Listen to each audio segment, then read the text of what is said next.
آج ہم ایک دلچسپ سسٹم کے بارے میں بات کرتے ہیں جو ہاضمے کا ہے، کھانے سے پخانے تک کا سفر۔ اس کے بارے میں بات کرتے ہیں کہ کھانا کس طرح سے ہضم ہو کر جسم سے خارج ہوتا ہے۔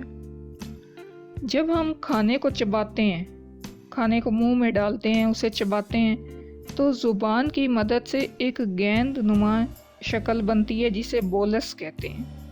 یہ ہمارے حلق سے گزرتی ہے۔ اس دوران ایپیگلوٹس نامی ایک چھوٹا سا ڈھکن ہوا کی نالی کو بند کر دیتا ہے تاکہ کھانا پھیپھڑوں میں جانے کی بجائے خوراک کی نالی یعنی کہ ایسوفیگس میں داخل ہو۔ اب ہماری ناک سے ہوا اندر جا رہی ہے اور اس کے لیے ٹریکیا ایک الگ نالی ہے، اور جو ہم کھانا منہ کے ذریعے لے کر جا رہے ہیں اس کے لیے ایسوفیگس ایک الگ نالی ہے۔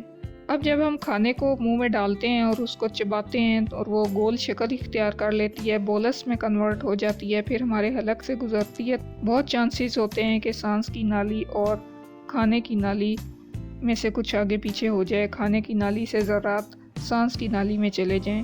تو یہ پھر اللہ تعالیٰ نے ایک سسٹم کیا ہوا ہے کہ اس کے اوپر ایک ڈھکن سا ہے سانس کی نالی کے اوپر، وہ ڈھکن بند ہو جاتا ہے، ایپیگلوٹس جس کو کہا جاتا ہے، اور اس طرح سے کھانا سانس کی نالی میں داخل ہونے کی بجائے، پھیپھڑوں میں جانے کی بجائے خوراک کی نالی کے ذریعے معدے میں جاتا ہے۔ خوراک کی نالی میں پیرسٹالسس نامی ایک حیرت انگیز عمل ہوتا ہے۔ یہ موومنٹ ایک ہوتی ہے جو کھانے کو معدے کی طرف دھکیلتی ہے، کھانے کو نیچے کی طرف دھکیلتی ہے۔ معدہ ایک جے شکل کا تھیلا ہوتا ہے جو تیزابی مادوں اور انزائمز سے بھرا ہوتا ہے۔ یہ کھانے کو چھوٹے ذرات میں تبدیل کرتا ہے تاکہ وہ آسانی سے چھوٹی آنت میں داخل ہو سکیں۔ تو کھانا منہ کے ذریعے ایسوفیگس کے تھرو معدے میں گیا اور اب معدے سے اس نے چھوٹی آنت میں جانا ہے۔ چھوٹی آنت میں لبلبہ جسے پینکریاس کہا جاتا ہے اور جگر یعنی کہ لیور کی مدد سے کھانے کو مزید چھوٹے اجزاء میں توڑا جاتا ہے۔ لبلبہ پروٹین کو امینو ایسڈ میں، جبکہ جگر سے خارج ہونے والی بائل جسے صفرا کہا جاتا ہے یہ چکنائی کو چھوٹے ذرات میں تبدیل کرتا ہے، فیٹس کو کولیسٹرول میں تبدیل کرتا ہے۔ چھوٹی آنت تقریباً 6 میٹر لمبی ہوتی ہے اور یہاں سے غذائی اجزاء خون میں شامل ہو کر جسم کے مختلف حصوں تک پہنچتے ہیں۔ ڈائجیشن کا میجورٹی حصہ جو ہے وہ چھوٹی آنت میں کمپلیٹ ہوتا ہے۔ جسم میں جتنی نیوٹریشن کی ایبزارپشن ہونی ہے وہ چھوٹی آنت میں ہوتی ہے۔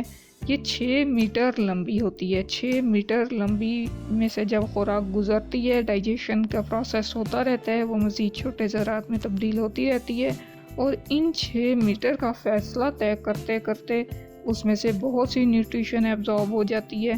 کافی حد تک ڈائجیشن کا پروسیس یہاں پہ کمپلیٹ ہوتا ہے۔ اب جو خوراک ہضم نہیں ہو پاتی وہ بڑی آنت میں پہنچتی ہے جہاں سے پانی جذب ہو کر فضلہ سخت ہو جاتا ہے۔ یہاں موجود بیکٹیریا کھانے کو مزید پروسیس کر کے گیس اور دیگر مفید اجزاء پیدا کرتے ہیں۔ آخر میں یہ فضلہ ریکٹم میں جمع ہو کر جسم سے خارج ہونے کے لیے تیار ہو جاتا ہے۔ تو منہ سے غذا ایسوفیگس کے ذریعے معدے میں جاتی ہے، معدے سے چھوٹی آنت میں، چھوٹی آنت سے بڑی آنت میں، بڑی آنت سے ریکٹم میں، اور ریکٹم سے فضلہ خارج ہو جاتا ہے۔ منہ میں انزائمز بنتے ہیں، ڈائجیشن کا عمل منہ سے ہی شروع ہو جاتا ہے۔ ایسوفیگس میں کھانے کو دھکیلا جاتا ہے اور وہ معدے میں چلا جاتا ہے۔ معدے میں پھر انزائمز اور تیزابی مادے ہوتے ہیں جو اس کو چھوٹی ذرات میں تبدیل کرتے ہیں اور تھوڑی بہت ایبزارپشن ہوتی ہے۔ پھر وہ خوراک چھوٹی آنت میں چلی جاتی ہے اور میجورٹی ڈائجیشن اور ایبزارپشن کا عمل چھوٹی آنت میں ہوتا ہے، جذب ہونے کا عمل چھوٹی آنت میں ہوتا ہے۔